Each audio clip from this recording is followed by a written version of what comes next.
میرے بھائی، انسان کو کامیاب زندگی گزارنے کے چند اصول ہیں. ان اصولوں کا اللہ کو پتہ ہے، اللہ کے پیغمبروں کو پتہ ہے، اور جنہوں نے اللہ اور پیغمبروں کی تعلیمات حاصل کی ہیں اور اہل اللہ کی صحبت اٹھائی ہے، یہ صرف ان کو پتہ چلتا ہے کہ خوشیاں کہاں سے ملتی ہیں اور کون کون سی چیزوں سے خوشیاں چھن جاتی ہیں. کامیابیاں، اوریجنل کامیابی کہاں سے ملتی ہے اور اوریجنل ناکامی کہاں سے ملتی ہے، یہ علم اللہ نے صرف اپنے پاس اور پیغمبروں کے پاس. یہ ہے اصل کامیابی. یہ علم دنیا داروں کے پاس، یہ جاپان والوں کے پاس نہیں ہے، یہ آسٹریلیا والوں کے پاس نہیں ہے، یہ علم امریکہ والوں کے پاس نہیں ہے، یہ نفسیاتی ڈاکٹروں کے پاس بولو نہیں ہے، یہ سائنسدانوں کے پاس نہیں. اگر ہوتا تو دنیا میں ٹیکنالوجی میں سب سے زیادہ ترقی جاپان نے کی ہے، تو جاپان بالکل اسٹریس لیس اور ڈپریشن لیس اور ٹینشن لیس کنٹری ہوتا. جاپان میں کسی بھی قسم کی ٹینشن کا کوئی سبب نہیں ہے، لیکن فل آف ٹینشن کنٹری اگر دنیا میں کوئی ہے تو سوئٹزرلینڈ ہے، اور اس کے بعد جاپان ہے.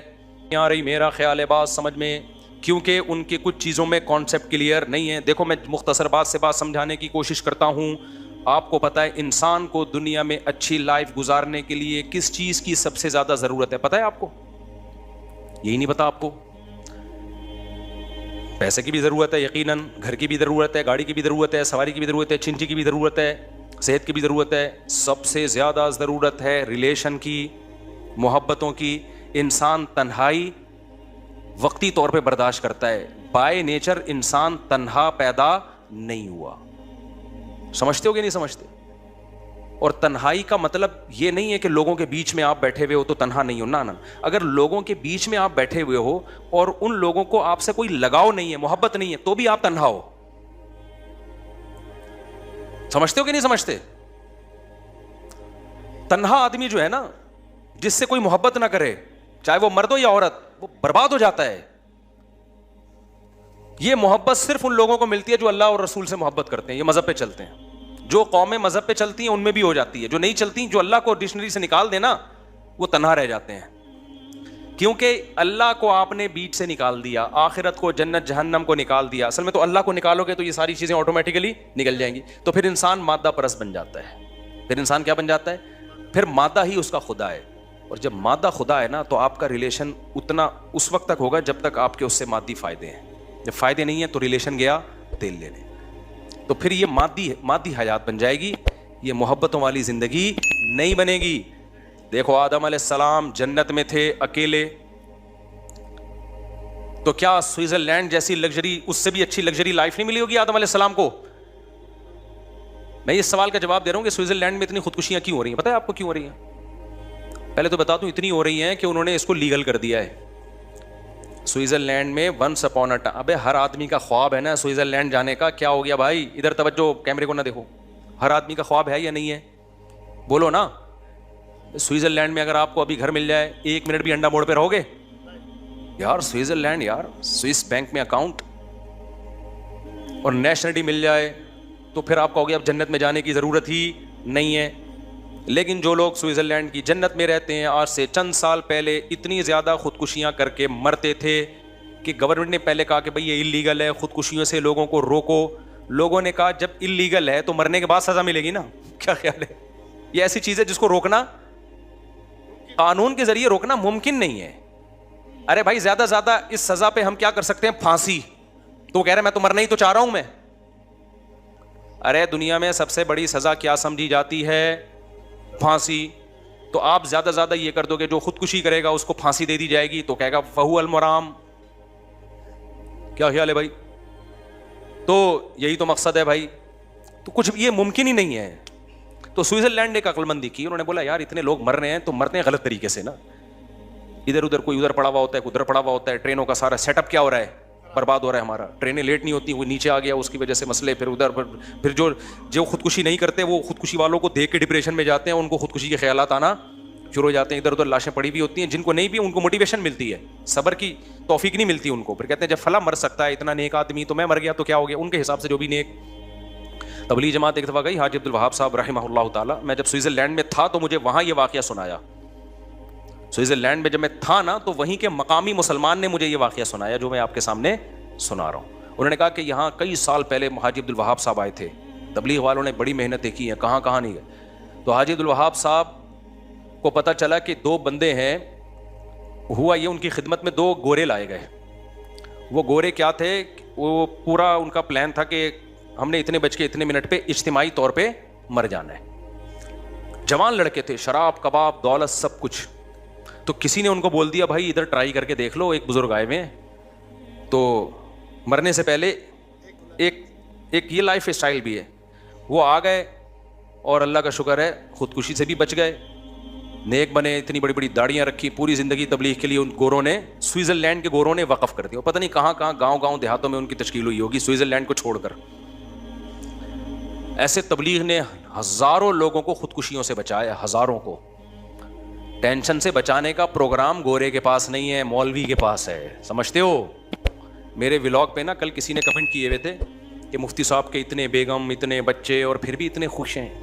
ان کا خیال یہ تھا یہ تو اتنی ذمہ داریاں, اتنی ٹینشنوں کے بعد تو خوش رہنا ممکن نہیں ہے. تو ایک لائف اسٹائل یہ کہ ٹینشنوں کے تمام اسباب کے بعد آپ کہہ رہے ہو کہ خوش ہے. لیکن میں نے جاپانیوں کو دیکھا ٹینشنوں, اور سوئٹزرلینڈ والوں کو دیکھا ٹینشن کا کوئی سبب نہیں ہے, پھر بھی کیا ہے ٹینشن میں. اس کا مطلب کوئی ٹیکنیکل فالٹ ہے نا آپ کے اور ہمارے نظریے میں, کوئی فالٹ ہے بھائی. تو یہ مینوفیکچرنگ فالٹ نہیں ہے, یہ بعد میں آپ نے پیدا کیا ہے. وہ فالٹ یہ کہ آپ نیچر سے ہٹنے میں سکون تلاش کر رہے ہو, اور اسلام آپ کو نیچر کی طرف لے کر آ رہا ہے. بیوی بچے ہونا یہ نیچر ہے انسان کی. یہ ٹینشن چھوٹی ٹینشن ہے, بڑی ٹینشنوں سے بچاتی ہے. خاندان ہونا, محبتیں ملتی ہیں اس سے انسان کو, اولاد ہونا, بچے ہونا, بھتیجے ہونا, بھانجے ہونا, پوتے ہونا, نواسے ہونا, باپ ہونا, بھائی ہونا, بہن ہونا, چاچے ہونا, مامے ہونا, یہ نیچرل ہے. اور وہ جو ہے نا سوئٹزرلینڈ, میں اور میرا پیسہ, یہ نیچرل نہیں ہے. اس میں پیسہ تو ہوگا, ریلیشن نہیں ہوگا, محبتیں نہیں ہوں گی. اس سے ہمارا وہ گاؤں دیہات کا آدمی اچھا ہے جو منجی پہ بیٹھتے دودھ نکال کے پیتا ہے اور مکھن پہ زندگی گزار دیتا ہے, وہ زیادہ خوش ہے. سمجھتے, اس کے ریلیشن مضبوط ہیں, محبتیں ہیں. گاؤں دیہاتوں میں تو گیا ہوں میں, جاپان سوئٹزرلینڈ بھی گیا ہوں, تو میں کچی آبادیوں میں بھی ٹائم گزارا ہے ہم نے بہت ٹریولنگ کی ہے. آج سے تھوڑی میں ٹریولنگ کر رہا ہوں, میں تو بچپن سے ٹریولنگ کر رہا ہوں. گاؤں دیہاتوں میں بھی ہم نے ٹائم گزارا ہے, پہاڑوں پتھروں میں بھی, بلوچستان کے خشک پہاڑوں میں بھی ہم نے ٹائم گزارا ہے. تو ٹیکنیکل فالٹ, تو سوئٹزرلینڈ کا میں ختم کر دوں نا پہلے. تو انہوں نے کیا کیا میرے بھائی, کوئی ادھر چپکا ہوا ہے, کوئی اس بجلی کے کھمبے سے, اس سے بجلی کا مسئلہ بھی کیا ہوتا ہے, اور ان کو دیکھ دیکھ کے جو نہیں چپک رہے ان کو بھی چپکنے کا شوق بولو پیدا ہو رہا ہے. تو مجبور ہو کے سوئٹزرلینڈ کی گورنمنٹ نے یہ کیا کہ یار ایک کام جب ہو ہی رہا ہے تو تمیز سے ہو جائے, اچھا نہیں ہے. تو انہوں نے پھر لیگل کر دیا, انہوں نے بولا رجسٹریشن کروائیں, اور اس میں ٹائم لگتا ہے, رجسٹریشن میں اس میں ٹائم لگتا ہے. وہ کہتے ہیں آپ نے مرنا ہی ہے نا تو ہم آپ کو بتائیں گے کیسے مرنا ہے, تمیز سے مرو بھائی. مرنے کا بھی ہر کام تمیز سے ہوتا ہے, ہمارے یہاں ہر کام بدتمیزی سے ہو رہا ہے. کیا خیال ہے, گورے میں ایک بڑی کوالٹی ہے, کام صحیح ہو یا غلط ہو, لیکن ہوتا کیا ہے, لائن میں لگ کے تمیز سے. انہوں نے کہا مرنا ہے, جہنم میں جانا ہے, لائن میں لگ کے جاؤ جہنم میں. یہ نہیں ادھر سے پہلے میں کودوں گا, تو پہلے جہنم میں کودے گا. خودکشی کرنے والا تو آگ میں جلتا ہے. وہ کیا, کافر جب خودکشی کرتا ہے تو کفر کا گناہ بھی اور خودکشی کا گناہ ایک الگ سے ملتا ہے اس کو. جس خدا نے تجھے پیدا کیا تھا اس پہ توکل کیوں نہیں کیا تو نے, اس پہ اعتماد کیوں نہیں کیا, دنیا کو مسافر خانہ کیوں نہیں سمجھا, میری آیات پر ایمان کیوں نہیں لے کر آیا, وہ اور جہنم کی بڑی آگ میں کود رہا ہے. تو انہوں نے کہا تمیز سے لائن لگا کے کودو. یہ ہفرا تفری, پہلے میں جہنم میں گھسوں گا, ابو جہل سے میں نے ملاقات کرنی وغیرہ, میں نے مرزا غلام احمد قادیانی سے میری ملاقات کل کی طے ہو چکی ہے اور آپ ابھی وہ کر رہے ہو. تو وہ کہتے تمیز سے, آپ سب کو فرعون سے, حامان سے, اور ابو جہل سے, اور نمرود سے, مرزا غلام احمد قادیانی سے, ان تمام لوگوں سے آپ کی ملاقات ہم نے پہلے سے ایک اپوائنٹمنٹ ہے. اتنے آدمیوں سے فرعون ایک ہی ٹائم پہ نہیں مل سکتا. یہ میں اس لیے کہہ رہا ہوں کہ آج ہمارے ہاں بھی خودکشی کا رجحان بڑھ رہا ہے. تو یہ خودکشی کرنے والا اس خوش فہمی میں نہ رہے کہ میں غموں سے جان چھڑا کے بچ جاتا ہوں. اور بھائی تم غموں سے جان چھڑا کر اس سے بڑے غموں میں اپنے آپ کو دھکیل دیتے ہو. اللہ نہیں چھوڑے گا. اللہ کے سامنے یہ عذر نہیں ہے کہ میں بے روزگار تھا. ایک شخص نے نبی کے دور میں جہاد میں زخمی ہوا اور زخموں کی تکلیف کی وجہ سے اپنا گلا کاٹ دیا. نبی نے فرمایا جہنم میں. زخموں کی تکلیف کم ہوتی ہے کیا؟ تو آپ کس خوش فہمی میں ہو کہ آپ اپنے آپ کو مار دو گے تو آپ بچ جاؤ گے؟ نہ, اللہ نہیں چھوڑے گا.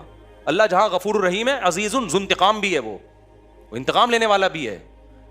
قتل چاہے کسی اور کا ہو چاہے اپنا ہو, یہ جان کہ ہم خود مالک نہیں ہیں, غیر مسلم کہتے ہیں میں اپنی میرا جسم میری مرضی، غیر مسلموں کے نعرے ہیں. مسلمان کہتے ہیں نہ عورت کا جسم پہ اس کی مرضی نہ مرد کے جسم پہ اس کی مرضی. یہ ہمیں اللہ نے دیا ہے بھائی.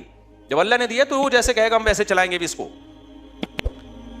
اس کو کہنا چاہیے. میں نے وسکو اس لیے کہا، لوگ آج کل کہہ رہے ہیں یہ لفظ کہتے ہیں نا وسکو، وب. ایک صاحب مجھے کہنے لگے جب یہ کام میں کروں گا وب تم نے بھی یہ کرنا پڑے گا. تو کچھ لغتیں ہم لوگوں سے ادھار لے رہے ہیں. خیر، تو وہ کیا کیا انہوں نے کہا بھائی لائن لگا کے جہنم میں جائیں. اب کیا ہو گیا کہ سیٹ اپ پورا بنا دیا انہوں نے، رجسٹریشن ہو رہی ہے. ہم بجلی سے مرنا پسند کریں گے یا گیس سے مرنا پسند، اجتماعی مرنا. اللہ بچائے، میں کو مذاق اڑانا مقصد نہیں ہے، لیکن اللہ ہم سب کو اس عذاب سے بچائے. تو یہ ایک دوسرا پہلو ہے.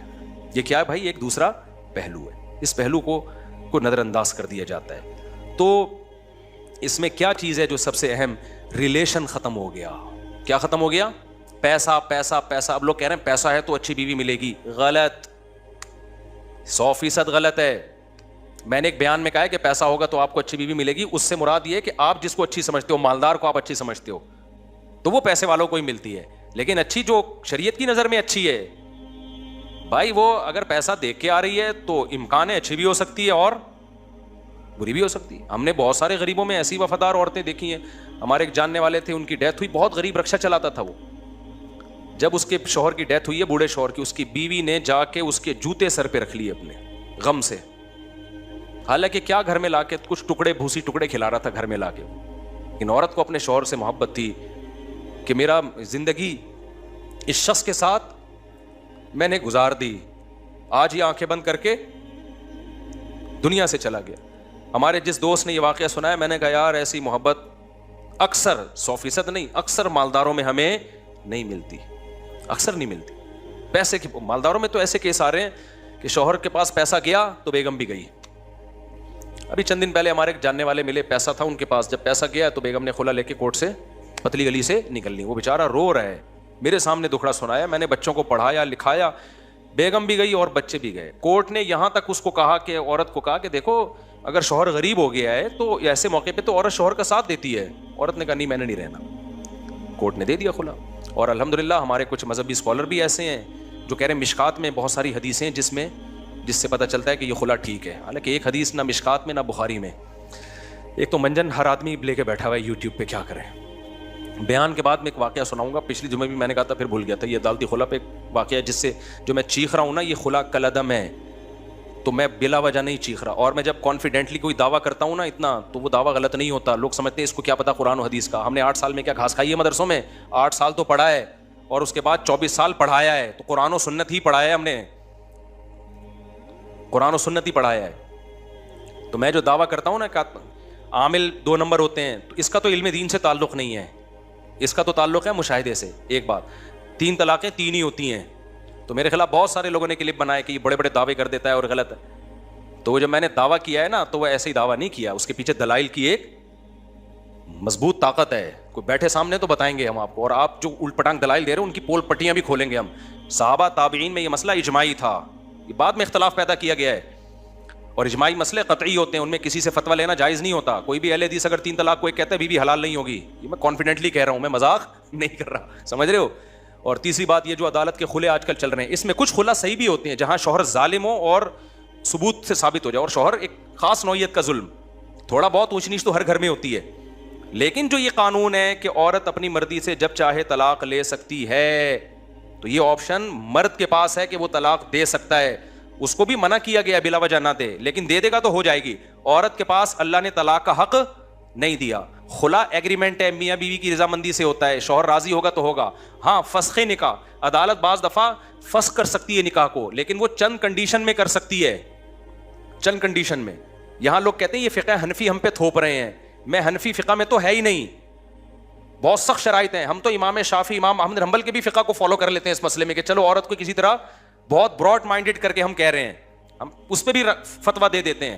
لیکن جو آج کل عدالتوں میں سیٹ اپ چل رہا ہے کہ عورت گئی مجھے ہر قیمت پہ خلا چاہیے، اور شوہر میں کوئی معتد بھی کوئی قابل ذکر ظلم نہ بھی ہو، نہ وہ ثابت کرے اس کو، اور عدالت پکڑا دے. قانون تو یہی ہے کہ عورت اگر نہیں رہنا چاہتی اس کے پاس یہ آپشن ہے، جبکہ شریعت کہتی ہے عورت کے پاس نہ رہنے کا آپشن نہیں ہے. اس کی مرضی کے بغیر نکاح تو نہیں ہوگا، لیکن ختم اس کی مرضی نہیں، ختم شوہر کی مرضی سے ہوگا. اب آپ کو اس پہ اسلام اچھا لگے برا لگے آپ کی مرضی، آپ چھوڑ دو اسلام کو بھائی، چلے جاؤ سوئٹزرلینڈ، آپ چلے جاؤ جاپان اسلام چھوڑ کے، تو ان کا حال دیکھو کیا ہوا ہے. اس میں حکمت کیا ہے کہ عورت کو شریعت نے پابند کیوں کیا ہے؟ یہ حکمتوں پر میں کئی بار بیان کر چکا ہوں. یہ عورت کے فائدے کے لیے، کیونکہ اگر اس کے اگینسٹ چلیں گے نا عورت کا بیڑا غرق ہو جائے گا. اس میں کیا ہے وہ تفصیل سے میں بیان کر چکا ہوں, ابھی میں وہ ٹاپک نہیں چھیڑوں گا. لیکن ابھی تو یہ بتانا مقصد ہے کہ یہ جو آج کل کے نئے نئے اسکالر آ رہے ہیں نا کہ نہیں جی عدالتی خلا عورت جب جائے تو لے سکتی ہے, جج سمجھتا ہے کہ یہ نہیں رہ سکتی ایکچولی تو چھوڑ دو اس کو. یہ جج اپنی بیوی کو چھوڑ سکتا ہے, دوسروں کی بیویوں کو چھوڑنے کا جج کے پاس کوئی رائٹ نہیں ہے. اب میری بات خواتین کو بری لگتی ہے تو وہ میرے خلاف بولتی ہیں. بھائی میرے خلاف نہیں بولو, اللہ رسول کے خلاف بولو. میرے خیال میں تو قرآن بیان کر رہا ہوں. لوگ کہتے ہیں کہ وہ فلاں اسکالر نے حدیث نمبر پیش کی ہے, اس میں تو لکھا ہوا ہے خلا عورت خود بھی لے سکتی ہے, فلاں وہ نمبروں سے متاثر کر رہے ہیں. میرے بھائی آپ کو اس حدیث کا ترجمہ پڑھ لو تو پتہ چل جائے گا, کیونکہ ان کم وقتوں کو ترجمے بھی نہیں آتے, ترجمے بھی غلط کر رہے ہوتے ہیں بہت دفعہ. عربی تو آتی نہیں ہے ان لوگوں کو بیچاروں کو. تو کوئی ایسی حدیث نہیں ہے جس میں ہوتا ہے کہ جج کے پاس رائٹ ہے کہ وہ جب چاہے عورت کو خلا دے سکتا ہے جب بھی عورت جائے گی. ایسے کوئی حدیث نہیں ہے. اسلام میں عورت باؤنڈ ہوتی ہے, سمجھ رہے ہیں؟ اس میں بہت ساری حکمتیں, عورت ہی کے فائدے کے لیے یہ حکمتیں. اگر خواتین کو ایسے رائٹ دے دیا جائے نا تو خاندانی نظام ختم. وہی جاپان اور آسٹریلیا اور امریکہ والا حساب بن جائے گا آپ کا فیملی سسٹم کی ایسی کی. پھر ان خواتین کو بڑھاپے میں پتہ چلے گا کہ ہمارے ساتھ ہو کیا رہا ہے. ابھی پرسوں کی بات ہے, پرسوں ترسوں کی بات ہے, خاتون نے کہا کہ بچے میرے جو ہے نا, میری بیٹی کی شادی نہیں ہو رہی, میں نے خلا لے لیا تھا, بچے بھی لے کے چلی گئی میں, تو اب جو ہے نا میری بچیوں کی شادی نہیں ہو رہی اور یہ ہے, اور میاں تو رابطہ کر نہیں رہا. میں نے کہا آپ کو جانا ہی نہیں چاہیے تھا, بچوں کی خاطر گزارا کر لیتی آپ. ہر گھر میں تھوڑی بہت اونچ نیچ ہوتی ہے کہ نہیں ہوتی؟ اس وقت تو بڑے مزے لگے ہوئے تھے کہ نہیں جی ایکچولی یہ تھوڑا سا خرچہ کم دے رہا ہے اور یہ یوں کر رہا ہے, تو تھوڑی بہت اونچ نیچ ہر گھر میں ہوتی ہے. بچے بھی چھین لیے, وہ مرد نے پھر بچے چھوڑ دیے, تو اس نے کہا میرا ان سے کوئی تعلق. وہ بیچارے نے پہلے تو کوشش کی, نہیں ملے تو اس نے کہا جاؤ پھر. اب جب بچیاں بڑی ہوتی ہیں تو یہ مائیں کیا ہوتی ہیں, پریشان. بچیوں کو تحفظ باپ کا کام ہے. تو بہت بڑے مسائل ہیں بھائی, آگے تو سارا سیٹ اپ تباہ و برباد ہونے والا ہے. یہ اسکالرز جو نئے نئے مارکیٹ میں آ رہے ہیں نا, بیڑا غرق کر دیا, بیڑا ہی غرق کر دیا. تو دعوے ہیں, ان تلوں میں تیل ہے نہیں. تو طلاقیں تین ہی ہوتی ہیں. اسی طرح تراویح بھی 8 رکعتیں نہیں ہوتی. اس پہ بھی میں بڑا کانفیڈنٹلی کہتا ہوں, یہ پتہ نہیں بعد میں نکالا ہے. لوگ کیا کہتے ہیں, سعودی عرب کے مفتیوں کے حوالے دیتے ہیں کہ سعودی عرب, پہلی بات تو کہ سعودی عرب کے سارے مفتی یہ نہیں کہتے. آپ ان مفتیوں سے ملے ہو جو آپ کے مطلب کی بات کر رہے ہیں.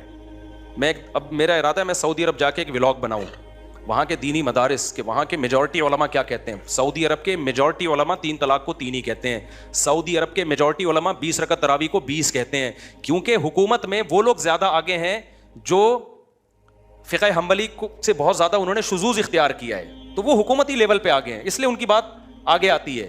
لیکن سعودی عرب تو بہت بڑا ہے بھائی, ہم تو ساری دنیا سے ہر ایک سے ملتے ہیں. تو سعودی عرب کے بھی آج بھی علماء کی میجورٹی جو وہاں کے مدارس کے جو صحیح علماء ہیں وہ فقہ حنبلی کو فالو کر رہے ہیں. وہ کہتے ہیں تراویح 20 رکعت ہوتی ہے اور وہ 3 طلاق کو 3 مانتے ہیں. میرا ارادہ ہے میں سعودی عرب جا کے ولاگ بناؤں گا تو وہاں کے علماء کی رائے بھی شائع کروں گا, تاکہ یہ جو پروپیگنڈا ہو رہا ہے نا. اور دوسری بات, اگر سعودی عرب کے سارے لوگ بھی کہہ دیں بھائی سعودی عرب کے علماء کیا صحابہ سے بڑھ گئے؟ بولو, تابعین سے بڑھ گئے ہیں کیا؟ تابعین میں صحابہ میں کوئی ایک حدیث دکھا دو جنہوں نے 8 رکعت تراویح پڑھی ہو کبھی. حضرت عمر سے ایک روایت ہے وہ ضعیف ہے, اور اس کے ضعیف ہونے کے دیگر اسباب میں ایک بڑی سبب یہ بھی ہے کہ اگر حضرت عمر نے 8 پڑھی ہوتی نا, اس دور میں کہیں نہ کہیں روئے زمین پہ 8 پڑھی جا رہی ہوتی, کہیں بھی نہیں ملتا ہمیں. پھر اسلاف نے تراویح کو تراویح کا نام جو دیا نا, یہ دیوبندی بریلویوں نے تھوڑی دیا ہے, تو اسلاف نے نام دیا ہے. تراویح کا لفظ بتا رہے کہ 8 پہ یہ بیٹھتا ہی نہیں ہے. ترویحہ کہتے ہیں 4 رکعتوں کو, تراویح ترویحہ کی جمع اقصا ہے, بہت ساری 4 رکعتوں کو تراویح کہا جائے گا. تو اس لیے جو آج کیا اس کا نام چینج کر کے صلاۃ اللیل کر رہے ہیں اس کو. صلاۃ اللیل بھی تراویح ہی ہے, جو بھی رات میں نماز پڑھی جائے گی وہ تراویح ہی, وہ صلاۃ اللیل کہلائے گی. اس میں وتر بھی ہے, اس میں تہجد کی نماز بھی, اس میں تراویح کی نماز بھی. لیکن وہ صلاۃ اللیل جو نبی نے 3 دن پڑھی ہے جماعت کے ساتھ اور پھر اس کو چھوڑ دیا, پھر حضرت عمر نے اس کو زندہ کیا, اس صلاۃ اللیل کے بارے میں آپ کو اس صحیح حدیث سے دکھاؤ جو بے غبار ہو, مسترب بھی نہ ہو کہ نبی نے وہ 8 پڑھی ہوں. نہیں ہے آپ کے پاس. تو یہ آپ کی فہم ہے کہ آپ تہجد والی حدیث کو تراویح پہ فٹ کرتے ہو, یہ آپ کی سوچ ہے. تو آپ قرآن و سنت کی جو تشریح کرتے ہو اس تشریح کو آپ امت میں نہیں مت تھوپو. آپ کہو یہ میری پرسنل رائے ہے, تو ٹھیک ہے آپ اپنی رائے پر عمل کریں, ہمیں اس پہ کوئی کبھی جو 8 پڑھ کے جاتا ہے ہم نے کبھی روکا اس کو, ٹھیک ہے تمہاری رائے ہے. امت کو آپ وہ بتاؤ جو صحابہ تابعین اور 4 اماموں کی رائے ہے, وہ قرآن و سنت کو آپ سے زیادہ سمجھتے تھے. اور اگر آپ نے امت کو سعودیہ کے مفتیوں کی رائے دینی ہے تو سعودیہ کے آج کے مفتی بھی ہیں اور سعودیہ کے 100 سال پہلے کے مفتی بھی ہیں جو 1400 سال سے چلے آ رہے تھے. 1400 سال سے جو سعودیہ مفتی چلے آ رہے تھے وہ تراویح کو 20 رکعتیں کہتے تھے. اور 3 طلاق کو کیا کہتے تھے؟ 3. ابھی میرا 3 طلاق پہ چیلنج گیا ہے نا, بس یہ کر کے بات ختم کرتا ہوں. چیلنج گیا ہے نا, کہیں بھی نہیں ہے 3 طلاقیں ایک ہوتی ہیں. اس چیلنج کے بہت سارے لوگ جواب دے رہے ہیں. ایک نے کمنٹ میں کیا کہ جی مفتی صاحب اب UAE نے بھی 3 طلاقوں کو ایک کیا ہوا ہے, اور انڈیا نے بھی 3 طلاقوں کو ایک کر دیا ہے, مصر نے بھی 3 کو ایک کر دیا ہے. صرف یہ انڈیا پاکستان کے مفتیوں پہ ہی شامت آئی ہوئی ہے, یہ جمود سے ہٹتے نہیں ہیں. شکر ہے انڈیا پاکستان کے مفتی جمود سے ہٹتے نہیں ہیں, ورنہ جو کام UAE کر رہا ہے, دبئی ابو ظہبی کر رہا ہے, وہ تمہیں قرآن و سنت لگ رہا ہے. جو انڈیا کر رہا ہے وہ کیا لگ رہا ہے؟ جو خلفائے راشدین, صحابہ, تابعین, خلافت عثمانیہ, بنو عباس کی خلافت, بنو امیہ کی خلافت, اور تمام فقہا, امام بخاری بھی اسی کے قائل, محدثین بھی اسی کے قائل, تابعین بھی اسی کے قائل, اس کو تم کہہ رہے ہو دیوبندیوں کی رائے ہے. یہ تو بڑے بھائی بڑے مسائل ہیں. اس لیے میرے بھائی منجنوں سے متاثر مت ہو. قرآن و سنت ہم تھوڑی کہتے ہیں ہمیں فالو کرو, دیوبندیوں کو فالو کرو یا بریلویوں کو فالو کرو. ہم کہتے ہیں صحابہ تابعین کو فالو کرو, ائمہ اربعہ کو فالو کرو. یہ کوئی دیوبندی بریلوی تھوڑی تھے. ایک صاحب مجھے بار بار مجھے کہہ رہے ہیں آپ مفتی صاحب آپ دیوبندیت کی دفاع کر رہے ہیں ایک مسئلے میں نا. ہم علماء دیوبند کو اس لیے فالو کر رہے ہیں کہ وہ قرآن و سنت کو فالو کر رہے ہیں. تو اصل قرآن و سنت ہی ہے, وہ کر علماء دیوبند رہے ہیں تو مجبوری ہے ہماری ان کو فالو کرنا. نہیں کر رہے ہوتے تم چھوڑ چکے ہوتے. ہاں اگر کوئی عالم دیوبند کا عالم غلطی کر رہا ہے تو ہم اس غلطی میں اس کو تھوڑی فالو کرتے ہیں. بہت سارے علماء دیوبند ہیں جو آج کل ہیں جو بدعتیں بہت ساری لے کے چل رہے ہیں, ہم نہیں مانتے ان کو کیونکہ ہم نے کلمہ نبی کا پڑھا ہے. لیکن آپ جب ہم قرآن و سنت کی بات کرتے ہیں, صحابہ تابعین کی بات کرتے ہیں اور کہتے ہیں چاروں اماموں نے قرآن و سنت کو زیادہ سمجھا, جب ان کی بات کرتے ہیں تو لوگ ہمیں کہتے ہیں دیوبندیت کا منجن بیچ رہا ہے. یہ آپ کا ایک نعرہ ہے, یہ آپ کا ایک منجن ہے جو لوگوں کو آپ بیوقوف بنانے کے لیے استعمال کرتے ہو. 20 رکعت تراویح علماء دیوبند کا فتویٰ نہیں ہے, یہ صحابہ تابعین چاروں اماموں کا فتویٰ ہے. سمجھتے ہو شروع میں کچھ اختلاف تھا لیکن بعد میں کیا ہو گیا؟ اجماع ہو گیا. جب ایک دفعہ اجماع ہو گیا اب اس کے اختلاف ٹھیک نہیں ہے. اسی طرح یہ جمعے کا خطبہ جو آج کل بہت سے ملکوں میں عربی میں نہیں ہو رہا, مقامی زبان میں ہو رہا ہے, تو لوگ اس پہ بھی دلائل دیتے ہیں. میں کہتا ہوں صحابہ تابعین پوری دنیا میں گئے, فارسیوں میں بھی انہوں نے جا کے خطبے دیے. کوئی ایک روایت دکھا دو کہ ان کی مقامی زبان میں خطبہ دیا ہو. خطبہ ہمیشہ سے عالم اسلام میں عربی میں ہوتا آ رہا ہے. اب آپ عقلی دلائل دیتے ہو کہ خطبہ تو ایک واضح نصیحت ہے, واضح نصیحت تو اسی زبان میں, یہ عقلی دلائل ہیں. سمجھتے ہو صحابہ تابعین تبع تابعین جو امت چلی آ رہی ہے نا جس ٹریک پر, اس کو فالو کرنے کا حکم ہے. خیر یہ مسئلہ اختلافی ہے, اردو میں بھی دے دو, ہمیں کوئی اعتراض نہیں ہے. لیکن ہمیں آپ جو سمجھتے ہو نا کہ یہ قرآن و سنت نہیں جانتے, آپ سے الحمدللہ زیادہ جانتے ہیں. تو میں نے جو دعوے کیے نا 3 طلاق 3 ہوتی ہے, خلا دالتی خلا, بالکل 100% جو آج کل جو سیٹ اپ چل رہا ہے کلدم ہے اور عاملوں کے بارے میں, تو یہ بہت سے لوگ میرے خلاف کلپ بازی کر رہے ہیں, پھینک رہا ہے لمبی لمبی, پھینک نہیں رہے. یہ کانفیڈنٹلی ہم یہ بات کر رہے ہیں. بہت زیادہ ٹائم لے لیا آپ کا, اللہ تعالیٰ سمجھنے کی عمل کی توفیق عطا